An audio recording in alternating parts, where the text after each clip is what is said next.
Drones, helicopter, sniffer dogs, 150 लोगों की search team पिछले 10 दिनों से उत्तरकाशी के पहाड़ों में घूम रही है। तलाश है एक 23 साल की लड़की की जो ट्रैकिंग करते समय गायब हो गई। लड़की का नाम बबीता पांडे है। बबीता नैनीताल के रामनगर की रहने वाली है। 29 मई को बबीता अपने दो दोस्तों के साथ उत्तरकाशी के दयारा बुग्याल ट्रैक पर गई थी। उसी ट्रैक के दौरान सब गोई बेस कैंप पर रुके और इसी कैंप में 29 मई की रात बबीता गायब हो गई। परिवार बबीता के दोस्तों पर आरोप लगा रहा है। वहीं दूसरी तरफ बबीता को ढूंढने के लिए टीमें बढ़ती जा रही हैं, लेकिन बबीता कहां है इसका अब भी पता नहीं चल पाया है। पूरा मामला क्या है, इस केस में अब तक क्या क्या जानकारी सामने आई है, शुरुआत करेंगे 29 मई से। एमबीए स्टूडेंट बबीता पांडे इसी तारीख को अपने दो दोस्तों के साथ उत्तरकाशी जिले में दयारा बुग्याल के ट्रैक पर निकली। 12,000 फीट की ऊंचाई पर यह ट्रैक है जिसे कवर करने में 4 दिन लगते हैं आमतौर पर। बबीता के साथ उसके दो दोस्त थे, हरमनप्रीत सिंह और हरमन पाल। हरमनप्रीत यूपी के शाहजहांपुर से और हरमन पाल उत्तराखंड से था। दोनों के मुताबिक जब ये सब गोई बेस कैंप पर कैंपिंग कर रहे थे तब बबीता आधी रात में अपने टेंट से बाहर निकली। इसके बाद वो वापस नहीं लौटी और तब से उसे किसी ने नहीं देखा। अगली रात पुलिस को बबीता की गुमशुदगी की जानकारी दी गई, लेकिन बबीता के भाई ने 31 मई को उत्तरकाशी के पुलिस स्टेशन में एफआईआर दर्ज की उन दो दोस्तों के खिलाफ जो बबीता के साथ ट्रैक पर गए थे। इसके बाद शुरू हुआ जांच का सिलसिला। द इंडियन एक्सप्रेस में छपी रिपोर्ट में पुलिस द्वारा दी गई जानकारी बताई गई है। पुलिस के मुताबिक बबीता पांडे और उनके दो साथी 25 मई को रामनगर से निकले थे। उस रात वो देहरादून में रुके। अगले दिन हर्षिल के लिए रवाना हो गए। हर्षिल में उन्होंने 2 दिन बिताए, गंगोत्री भी गए। 28 मई को वो रैथल पहुंचे और अगले दिन गोई बेस कैंप में टेंट लगाकर रुके थे। पुलिस अधिकारी के मुताबिक उसी रात बबीता टेंट में बैठकर म्यूजिक सुन रही थी। उसके दोस्तों ने उसे आवाज कम करने को कहा, जिसके बाद वो बाहर चली गई। दोस्तों का कहना है कि इसके बाद जब वो सुबह सोकर उठे तो उन्हें बबीता कहीं नहीं मिली। उन्होंने आसपास काफी तलाश की, लेकिन जब कुछ नहीं पता चला तो परिवार और दोस्तों को जानकारी दी गई। 30 मई की शाम करीब 8 बजे पुलिस को इमरजेंसी कॉल के जरिए इस घटना की जानकारी मिली। इसके बाद पुलिस ने सीसीटीवी फुटेजेस की मदद से उनके पूरे रास्ते को दोबारा ट्रेस किया।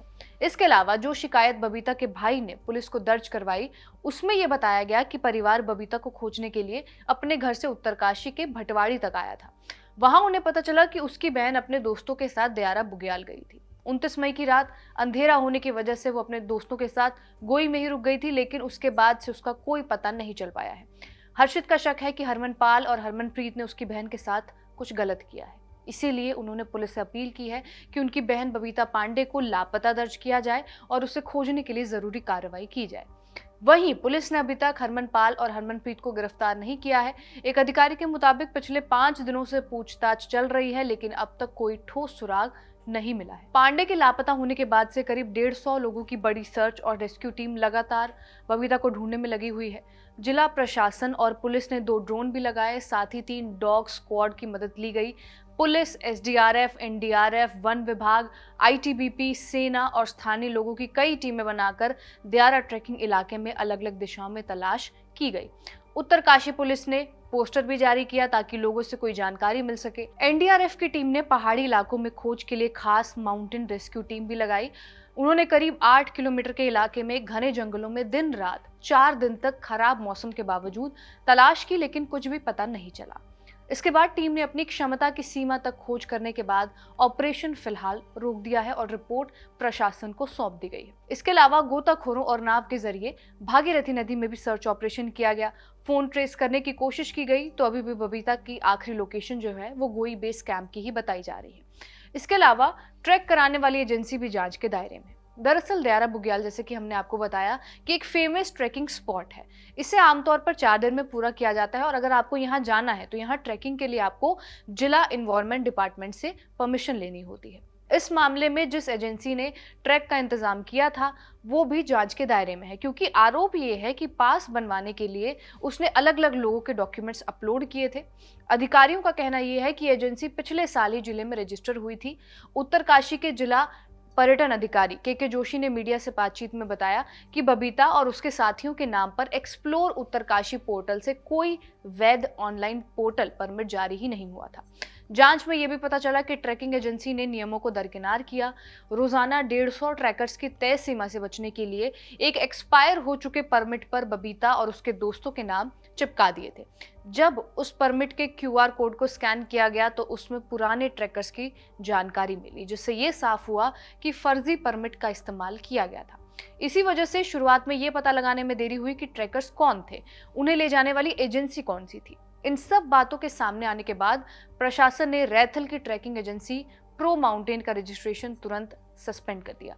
एजेंसी पर धोखाधड़ी का आरोप लगाया गया है। परिवार बबीता को जल्द से जल्द खोजने की मांग कर रहा है और ये भी कह रहा है कि बबीता एक एक्सपीरियंस ट्रैकर है, वो खो नहीं सकती। बबीता के चचेरे भाई पंकज पांडे आज तक से बातचीत में बताते हैं, बबीता एक आम ट्रैवलर नहीं है, उसे ट्रैकिंग की अच्छी खासी नॉलेज है। परिवार को ये मानना मुश्किल हो रहा है कि बबीता कहीं रास्ता न भटक गई हो। अब क्या ऐसा हो सकता है कि बबीता खुद ही ट्रैक छोड़कर कहीं और चली गई हो? परिवार ने इस पॉसिबिलिटी को भी ध्यान में रखते हुए बबीता से अपील की है, ये कहते हुए कि बबीता, अगर तुम सेफ हो और ये खबर देख रही हो तो बस एक बार परिवार को फोन कर दो, कोई कुछ नहीं कहेगा। बबीता के दिव्यांग पिता गोपाल पांडे अपनी बेटी की सुरक्षित वापसी की उम्मीद में हर पल दुआ कर रहे हैं।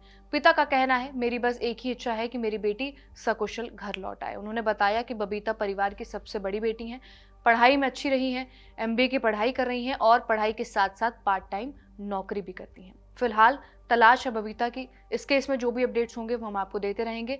इस वीडियो को रिकॉर्ड किया है हमारे साथी तौफीक ने। मेरा नाम है रिया, आप देखते रहिए खबर गांव। धन्यवाद।